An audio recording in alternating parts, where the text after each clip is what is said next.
All right, so now I'm back, and I am gonna touch base here on the arc build. Well, we already touched base on the arc build. I don't want to speak on the dimension, but I did kind of sum up what the different sizing is. They go by cubits back in those times, and we go by square foot. And I kind of interpreted how big the ark was being built with gopher wood and instructions from the Lord and rooms to build within. So here we go.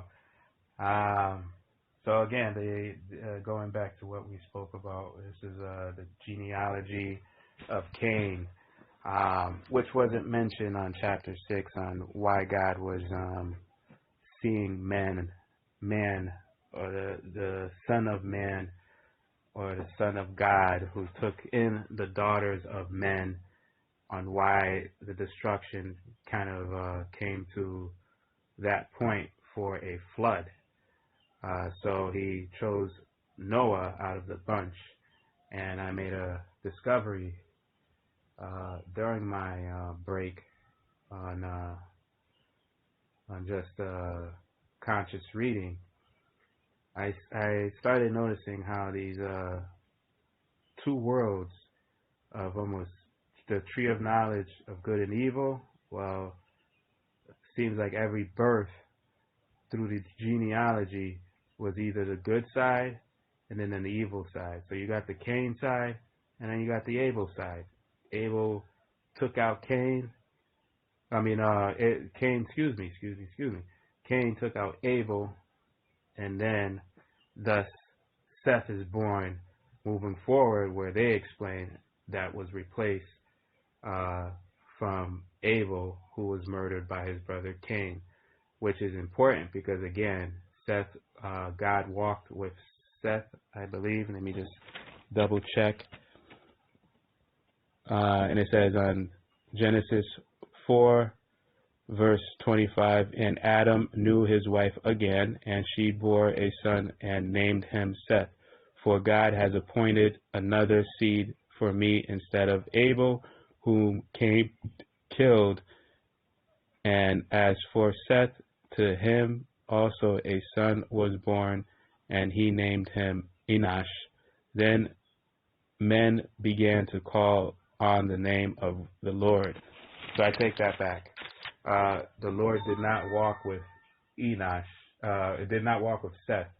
But on the Seth side, they started to call upon the Lord.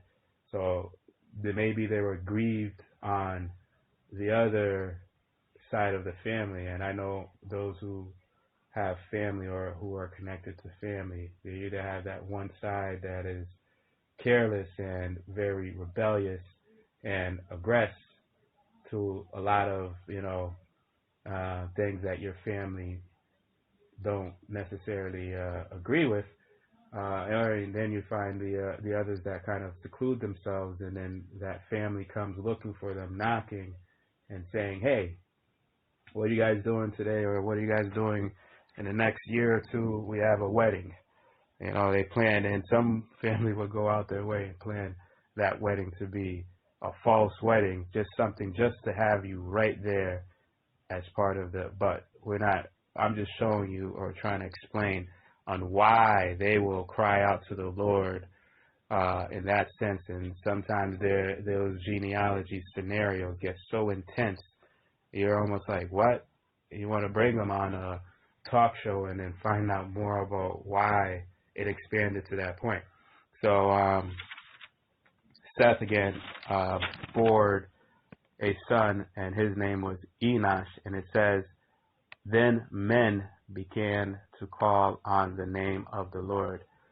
And then when it says, so Seth lived 105 years and begot Enosh.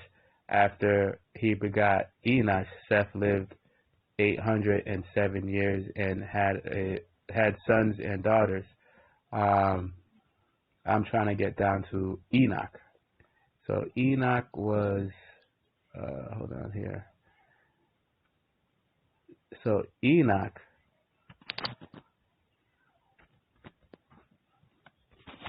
was born, let me see. Okay, here we go. Jared lived 162 years and begot Enoch. After he begot Enoch, Jared lived 800 years and had sons and daughters. And so that Enoch right here on Genesis 5 verse chapter 22, it says, after he begot Methuselah, Enoch walked with God 300 years and had sons and daughters. So all the days of Enoch were 365 years, and Enoch walked with God, and he was not, for God took him. And he was not, for God took him. So I think he had the Holy Ghost control him as Enoch. And this is almost like intervention of the genealogy family. This is the Adam and Eve genealogy. Enoch was walked with God. So in that sense, I don't think that when they put that on there, that individual walk with God, it's not a thing where they connected and prayed to have that happen. It's almost a rebellious thing. And this starts with Lamech saying what he said in chapter 4 to his wives, his two wives, and that boiled a lot over on the Adam genealogy of distress, but in a transgressed and aggressive approach from that point moving forward. And again, I'm saying this because, again, this flood is very important in the Genesis chapter, because God in chapter 6, Genesis chapter 6, God explains on verse 11, the earth also was corrupt before God, and the earth was filled with violence. So God looked upon the earth, and indeed it was corrupt, for all flesh had corrupted their way on the earth. And so that's a sign that shows that there is a need for God to intervene with that violence, because there's a lot of people that did not call on the Lord, but there was some few that called on the Lord. But Noah did choose, God did choose Noah because he was a just individual, and he set him off to build an ark. And I just move forward from there. So towards the end of chapter 6, it speaks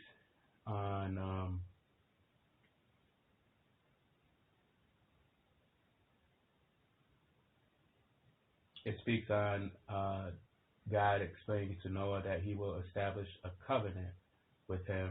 And going to chapter 6, verse 19, it says, and of every living thing on all flesh you shall bring 2 of every sort into the ark, to keep them alive with you. They shall be male and female, of the birds after their kind, of animals after their kind, and of every creeping thing of the earth after its kind. 2 of every kind will come to you, to keep them alive. And you shall take yourself of all food that is eaten, and you shall gather it to yourself, and it shall be food for you and for them. Thus Noah did according to all that God commanded him, so he did. So that ends it from 19 through 22 on Genesis chapter 6. So then chapter 7 starts with the Lord saying to Noah, come into the ark, you and all your household, because I have seen that you are righteous before me in this generation. So it speaks of that generation that involves Cain and Adam's genealogy. So Noah made it out and taken two of everything, two of every animal. So the main focus about this portion of him taking the animals in the ark is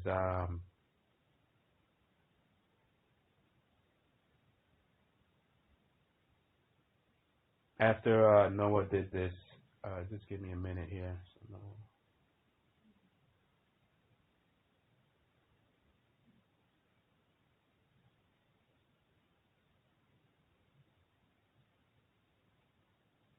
So it came to pass after 7 days that the waters of the flood were on the earth in the 600th year of Noah's life, in the second month, the 17th day of the month.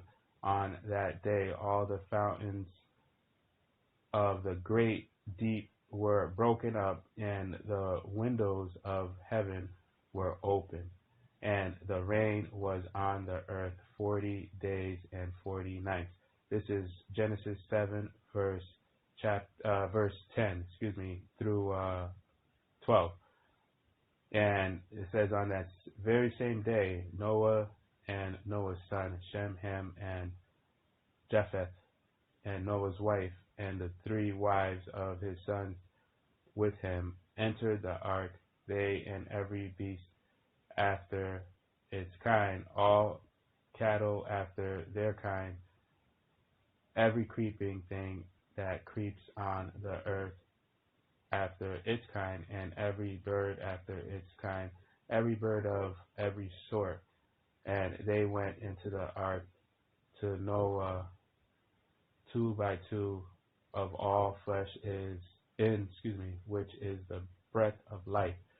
So those that entered, male and female of all flesh, went in as God had commanded him, and the Lord shut him in.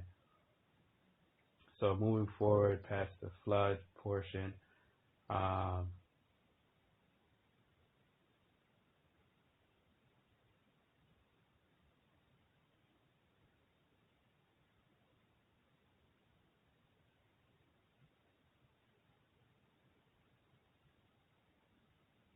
so this explains from chapter Genesis 7, verse 17, that they spent 40 days.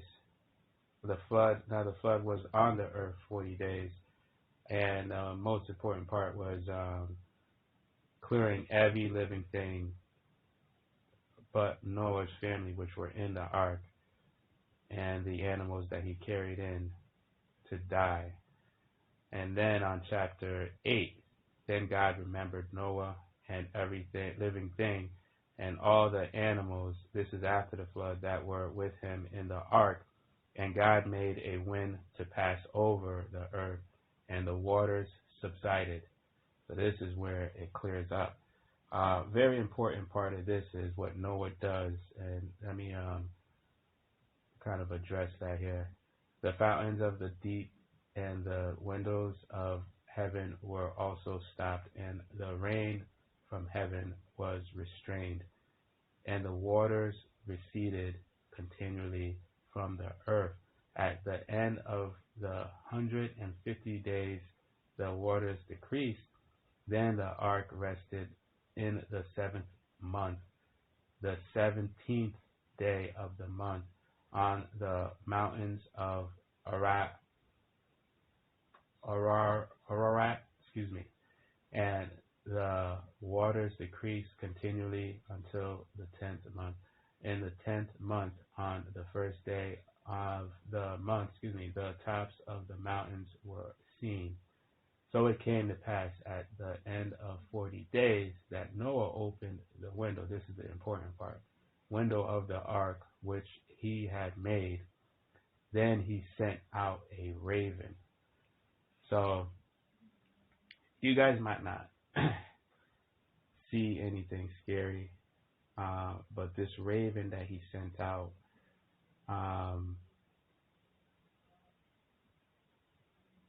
this raven it's hard for me to explain how I had it written down. Um, I'm gonna pause it right here. All right, so just coming back in, and I had some important things to speak about the raven, because Noah opened 40 days passed, and Noah opened the ark, the Windows ark, and sent out the raven, which went to and from until the waters had dried up from the earth. So the raven was the first bird to go out, and what was difficult for me to take in is why a raven. It was almost a dark. It was almost like an evil bird to send out, and to me, it had something to do with transformation. Um, and not only that, I'm getting ahead of myself. It has something to do with also Egypt, and with Egypt. But let me put it on pause for a second here. All right, so sorry about that. I just didn't want to kill any airtime and have to think up what I thought of. When you read the whole Bible, there's a lot to compile, and there's a lot of exclamation points that may hover around your head that say, wait a minute, that you think you have a point. So that raven is a connection to Egyptian.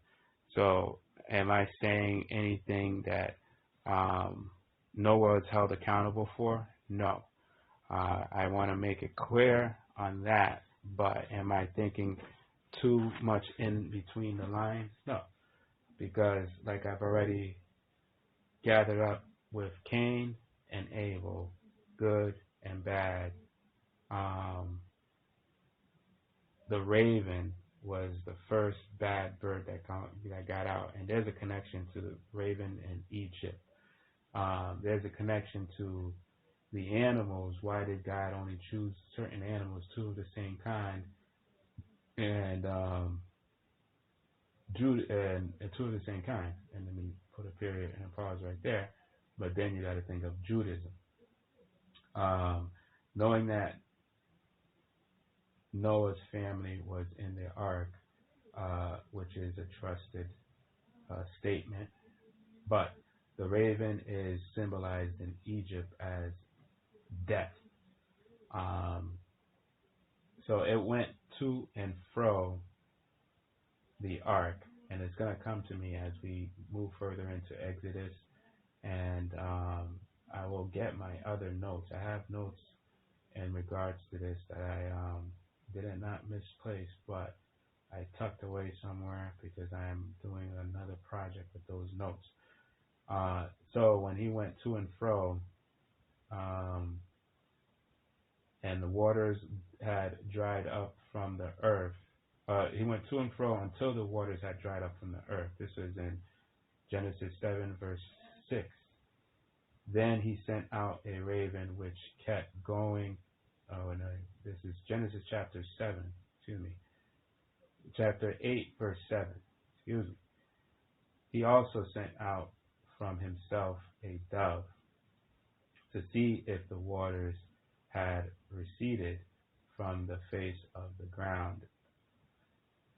But the dove found no resting place for the sole of her foot, and she returned into the ark to him, for the waters were on the face of the whole earth. So he put out his hand and took her and drew her into the ark to himself. And he waited yet another 7 days, and again he sent the dove out from the ark. Then the dove came to him in the evening, and behold, a freshly plucked olive leaf was in her mouth. And Noah knew that the waters had receded from the earth. So the raven never came back. He said to and fro until the waters had dried up from the earth. But he also sent a dove So the dove was actually the transition bird. So there's something with that portion there that's connected to Egypt, is where I'm going with that. I can't put something out of my mouth in sentences yet, but be aware I am going to bring this topic up, and I had to take the time to proofread on the air, but I had to proofread to make sure that I didn't say anything imaginary, just talking crazy. So big thing of Egypt is there's a lot of part human and part animal of a genealogy in Egypt, and this is very important that this raven, which was the first to be put out, is why was it the raven, and why wasn't it put into effect? So raven is death. Raven is death, and there's something more on it. And again, I didn't want to go too further with stopping at Genesis. I want to go further in and go from there. So once the dove brought in the olive leaf in her mouth, and Noah knew that the water had receded from the earth, so he waited yet another 7 days and sent out the dove, which did not return again to him anymore. So this one was important. The dove was already in the land and already moving and advancing, at least we think. And it came to pass in the 601st year, in the first month, the first day of the month, that the waters were dried up from the earth.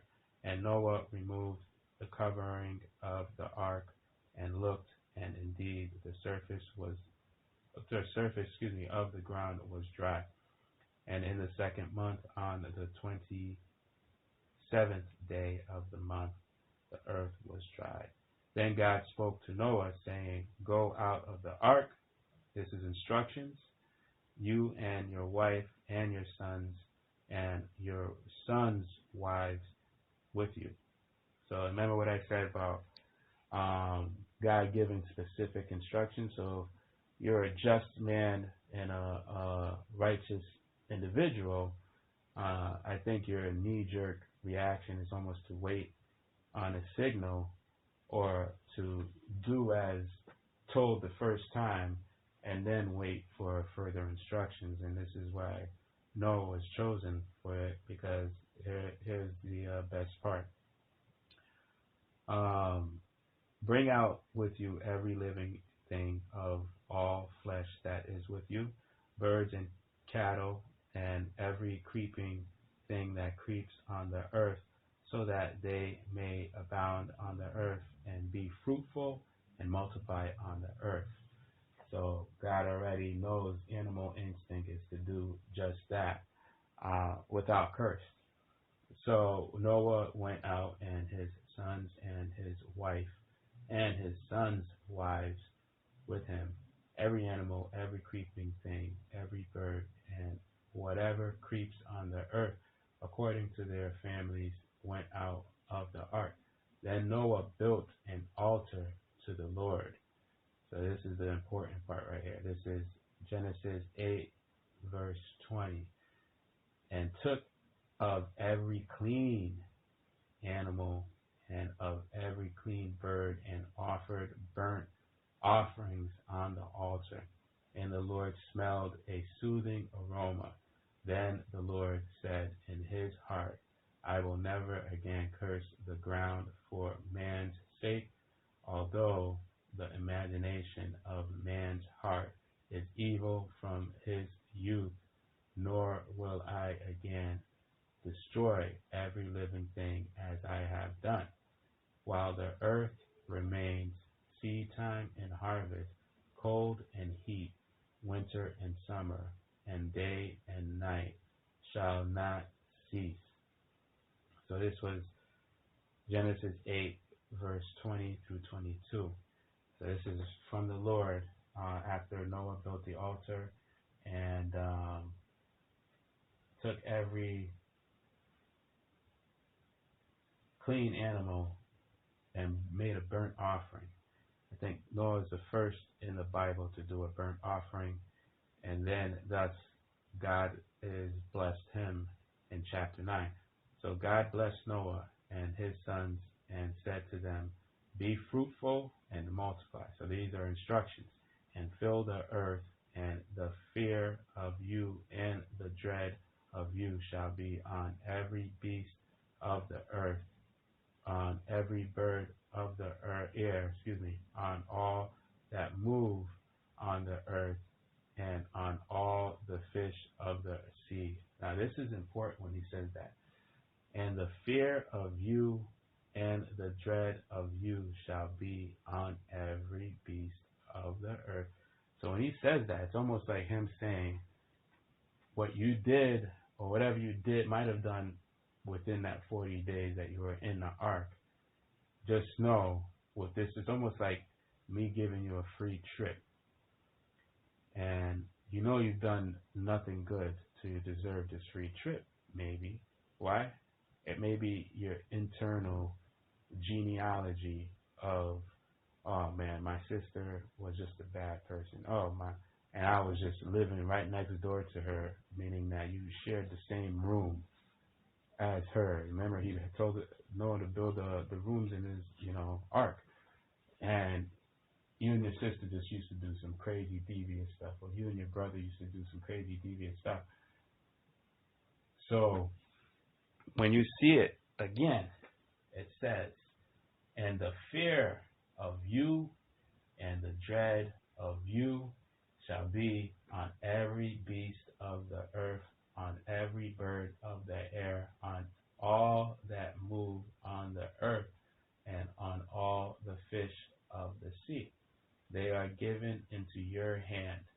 Every moving thing that lives shall be food for you.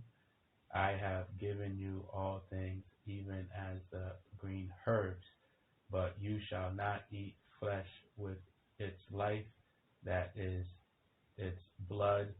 Surely for your lifeblood I will demand a reckoning from the hand of every beast. I will require it, and from the hand of man.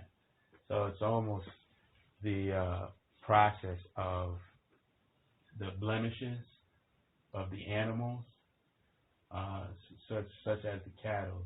So in Peter's, 2 Peters, and this is me going way ahead because I just finished the Peter chapter. 2 Peters, it speaks on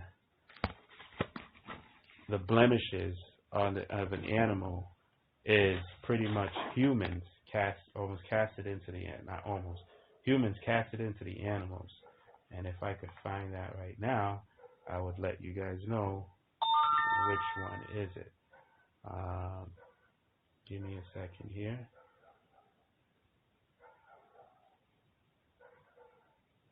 So the blemishes of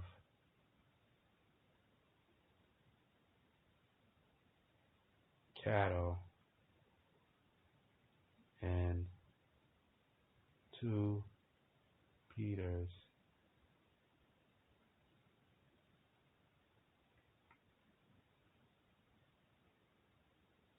Okay, I think this might be it. I might be reading the non-King James Version. I just want to hit it spot on. Therefore, beloved, since you are waiting for these, be diligent to be found by him without spot or blemish,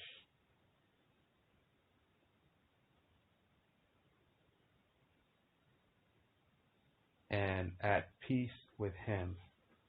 So be diligent to be found by him. Okay, no, here it goes, the King James Version. Wherefore, beloved, seeing that ye look for such things, be diligent that ye may be found of him in peace, without spot and blameless. So this is 2 Peter 3, verse 14. There's a connection to me, I think, with 2 Peter 3, verse 14 on Genesis 9, verse chapter 1 through, I want to say 8. So this is almost telling him, now that you know what you carried outside of your ark that was in your possession, that you monitored and took care of in the ark to carry and have new life, you set up an altar, you did a burnt offering without the Lord's instructions, and the aroma was smelt in the air. Lord knows what happened in that ark, but I'm not blaming Noah for anything, and I'm not making him look guilty. We're just going word for word to see where the tree of knowledge of good and evil comes intertwined into good and then evil. Because Noah is of a genealogy that was cursed. So take that into effect, that chapter 9 holds some weight on some stuff here that Noah is held responsible for. And God's saying the same thing to Noah as he did Adam and Eve. You still have the option, but don't go this way, or don't go that way, or don't go this way. Till the land, till the ground, and move forward from there. So I just wanted to make sure that I point that out. 2 Peter 3, verse 14, King James Version, connected with Genesis chapter 9, right? So now Noah has made his way, and he has settled in. Thus, a covenant is established here on Genesis 9, verse 11. Thus I establish my covenant with you. Never again shall all flesh be cut off by the waters of the flood. Never again shall there be a flood to destroy the earth. And God said, this is the sign of the covenant which I make between me and you, and every living creature that is with you for perpetual generations. I set my rainbow in the cloud, and it shall be for the sign of the covenant between me and the earth. And it shall be when I bring a cloud over the earth, that the rainbow shall be seen in the cloud, and I will remember my covenant which is between me and you and every living creature of all flesh. The waters shall never again become a flood to destroy all flesh. The rainbow shall be in the cloud, and I will look on it to remember the everlasting covenant between God and every living creature of all flesh that is on the earth. And God said to Noah, this is the sign of the covenant which I have established between me and all flesh that is on the earth. Now the sons of Noah who went out of the ark were Shem, Ham, and Japheth. So I'm going to stop right there. I did come to a point, and again, this covenant is almost an eye to eye with Noah, especially with the 40 days that he spent with God's creation. He was babysitting with all of God's creation in this ark.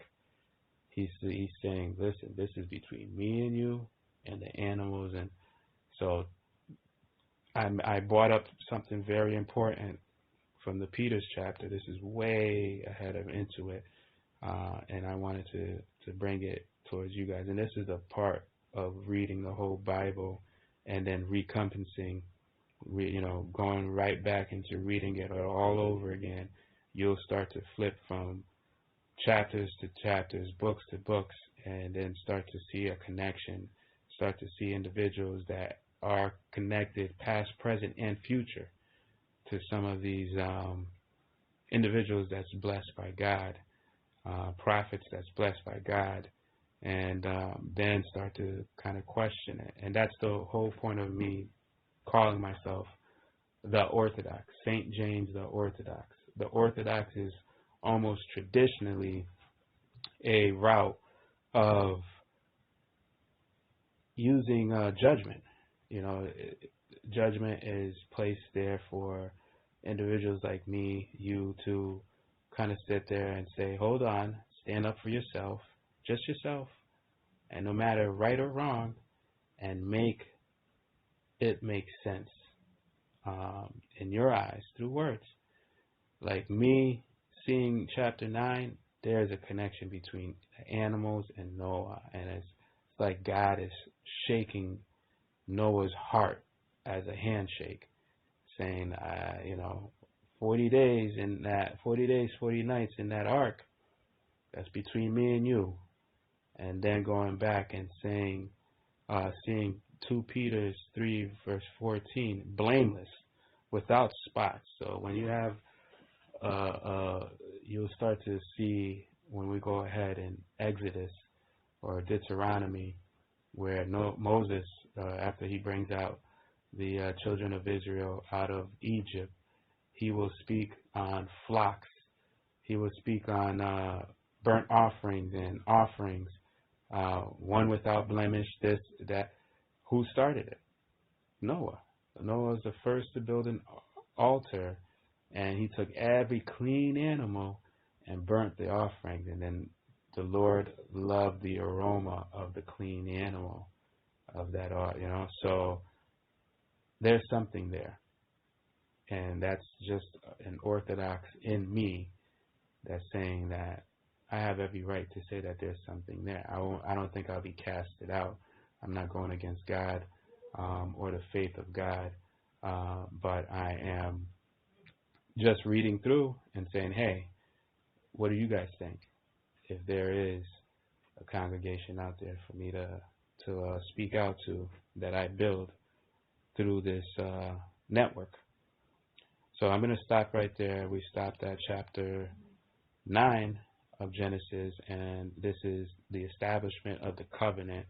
And we're going to brush more thoroughly through. I don't want to rush because, every line, every sentence holds weight to a lot of stuff. But I am missing some of my notes. It's not missing. I've misplaced some of my notes, and I do want to carry those things with me to incorporate to what I'm doing with this chat right here, this streaming. But this is going to be one of those streaming where I will recompass and read it again, and then do another Genesis, and probably even take you back to what I might have said prior, and then saying what I'm saying now. So it's going to be something that I want to kind of join everybody, have everybody join into my adventure of life. Not adventure. It is an adventure, and I think I could accept it as that, as long as I stay on a righteous path with the faith of good works in the name of the Lord. So let me stop right there, and we will continue on chapter 10. But not before we leave chapter 10, there is something that happens amongst Noah and his sons, and which is very important. A curse comes from Noah. So I will speak on that, and we'll go from there. Thank you for listening.